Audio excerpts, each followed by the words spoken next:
कई स्टोरीज में पावर सिर्फ फिजिकल नहीं होती, वो इंसान के अंदर के स्टेट को रिफ्लेक्ट करती है। और इस नैरेटिव में दो ऑपोजिट मास्टरियाज एग्जिस्ट करती है, कन्विक्शन और डिस्पेयर। एक होती है पावर जो पर्पस से जन्म लेती है, और दूसरी होती है वो स्ट्रेंथ जो दर्द, तकलीफ और मायूसी से बनती है। आज हम देखेंगे कैसे एक फाइटर कभी कभी एनिमी से नहीं बल्कि अपने विश्वास के टूटने से गिरता है, और कैसे डिस्पेयर कभी कभी स्ट्रेंथ का रूप ले लेता है। इस वर्ल्ड में फाइटर सिर्फ ट्रेनिंग से स्ट्रॉन्ग नहीं बनते, वो एक स्पेशल एनर्जी को यूज करते हैं जिसे मास्टरी कहते हैं। इसका एक ब्रांच है कन्विक्शन, और इसका ऑरा पर्पल होता है, और ये उन लोगों को मिलता है जो अपने आसपास के लोगों को प्रोटेक्ट करने के लिए लड़ते हैं। कन्विक्शन मास्टरी सिर्फ फिजिकल पावर नहीं है, ये इंसान के इमोशनल कोर से चलती है। एक ऐसा विश्वास है जो उनकी स्ट्रेंथ को एक पर्पस देती है। ये यूजर्स को नॉर्मल लिमिट से आगे ले जा सकती है, लेकिन ओवर यूज से बॉडी और माइंड दोनों पे भारी असर पड़ता है, और ये कभी कभी उन लोगों के लिए डेंजरस भी साबित हो सकती है। फिर आती है डिस्पेयर मास्टरी, जो बेसिकली कन्विक्शन का डार्क साइड है। ये तब ट्रिगर होती है जब किसी चीज का विश्वास पूरी तरीके से टूट जाता है, जब स्ट्रेंथ का सोर्स मकसद से नहीं और सिर्फ अफसोस, सेल्फ हेट्रेड और खुद के खिलाफ इमोशन से बनता है। तब कन्विक्शन रिवर्स हो जाती है और डिस्पेयर का रूप ले लेती है। ये वही एनर्जी है, बस एक ट्विस्टेड फॉर्म में। कन्विक्शन किसी और मास्टर की तरह ट्रेनिंग से नहीं सीखी जा सकती, इसके लिए असली इमोशंस का होना जरूरी है। और जब यही बेस टूट जाता है तभी डिस्पेयर का जन्म होता है। जब कोई इंसान किसी चीज के लिए लड़ना छोड़ देता है और सिर्फ दर्द, तकलीफ और खालीपन की वजह से लड़ता है, तब ये ट्रांजिशन स्टार्ट हो जाती है, कन्विक्शन टू डिस्पेयर। इस प्रोसेस का एक मेजर फैक्टर है इमिटेशन। जब किसी के पास अपनी असली आइडेंटिटी नहीं होती, वो दूसरे के स्ट्रेंथ या स्टाइल को कॉपी करने लगता है, सोच के शायद ये फॉर्म उसके अंदर के खालीपन को फील कर देगा या फिर वो उसके जैसा बन जाएगा। पर इमिटेशन कभी भी असली नहीं होती, और बिना कन्विक्शन के ये एक तरह का सेल्फ पनिशमेंट बन जाता है, जो इंसान को ऊपर नहीं उठाता और नीचे खींच देता है। धीरे धीरे कॉपिंग बदल जाती है, टेक्निक्स डार्क और डेस्परेट बन जाती है। तब इंसान सोचता है उसने कन्विक्शन अचीव कर ली है, जबकि असल में उसने अपनी पहचान एक खोखले पावर के लिए सैक्रिफाइस कर दी होती है। गीडे और जैकिम दोनों इस डाउनफॉल को परफेक्टली शोकेस करते हैं। गीडे बार बार अपना फेवरेट टेक्निक्स को यूज करता है, जो टेक्निक उसने कॉपी किया था और जिसको वो एडमायर करता है, लेकिन गिडेयन कभी भी उन टेक्निक्स को अपना नहीं बना सका।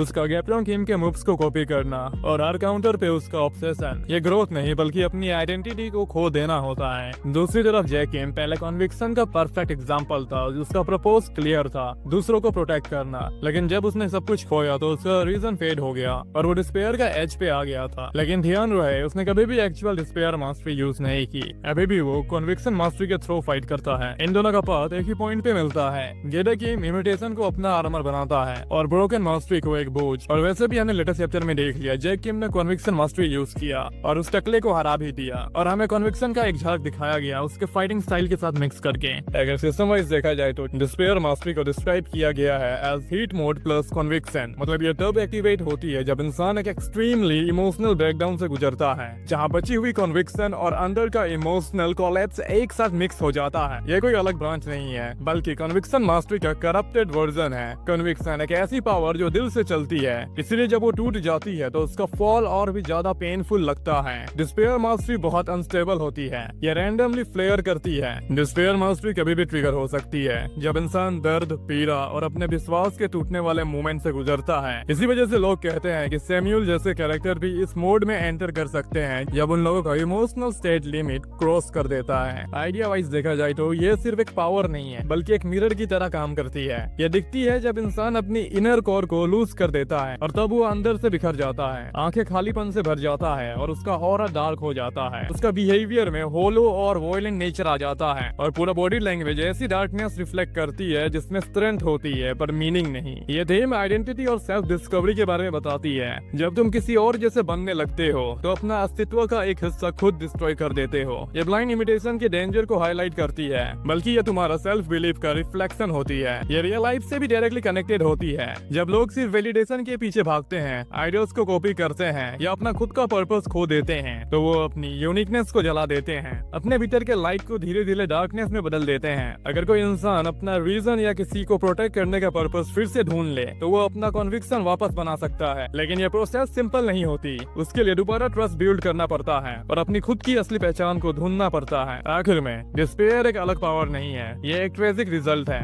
जब इंसान अपनी असली राह खो देता है, जब कन्विक्शन भी मर जाता है, तब इमिटेशन का जन्म होता है, और जब इमिटेशन भी मर जाता है तब बस डिस्पेयर बचता है। ये पावर दिखने में स्ट्रांग लगती है पर अंदर से कंप्लीटली खाली होती है। सबसे खतरनाक लड़ाई वो नहीं होती जो हम बाहर से लड़ते हैं, बल्कि वो होती है जो इंसान के भीतर चल रही होती है। जो बंदा बाहर से जीत जाता है पर अंदर से अपने आप को खो देता है, वो असल में सबसे बड़ा लूजर होता है या फिर सबसे बड़ा फेलियर होता है। सो वीडियो यहीं पे खत्म होता है। अगर तुम्हें वीडियो पसंद आया तो लाइक शेयर सब्सक्राइब कर देना। और हाँ, मैं ये बोलना चाहूंगा कि गीटा गेम का जो बैक स्टोरी आएगा वो सबसे ज्यादा सैड हो सकता है। तो मिलते हैं अगले वीडियो में। सावधान रहे, सतर्क रहें।